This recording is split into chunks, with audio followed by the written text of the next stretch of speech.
24 জন সাধারণ মানুষ নিয়ে 6 দিনের একটি এক্সপেরিমেন্ট করা হলো। না কোনো ক্রিমিনাল, না কোনো ব্যাড পার্সন। কিন্তু 6 দিনের পরেই অর্ধেক মানুষকে হসপিটালাইজ করা হলো, আর বাকি অর্ধেক মানুষ পাগল হয়ে গেল। এই কাহিনীটা 1971 সালে স্ট্যানফোর্ড ইউনিভার্সিটির একজন সাইকোলজিস্ট প্রফেসর ফিলিপ জ্যাম্বার্ডো একটি এক্সপেরিমেন্ট করলেন। এই এক্সপেরিমেন্টটিতে কলেজের স্টুডেন্ট 24 জনকে নেওয়া হলো।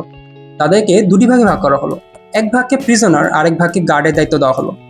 ইউনিভার্সিটির বেসমেন্টকে করা হলো জেলখানা। প্রথম দিন সবাই হাসি মজা করছিল, কিন্তু দ্বিতীয় দিন পুরো সিচুয়েশনটাই বদলে যেতে শুরু করলো।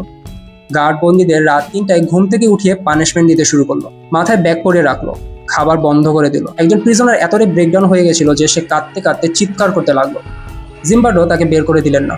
পরে তিনি স্বীকার করলেন তিনি নিজেও ভুলে গিয়েছিলেন এটা যে আসলে একটি এক্সপেরিমেন্ট। 14 দিনের এই এক্সপেরিমেন্টটি 6 দিনের মধ্যে বন্ধ করার সিদ্ধান্ত নেওয়া হলো।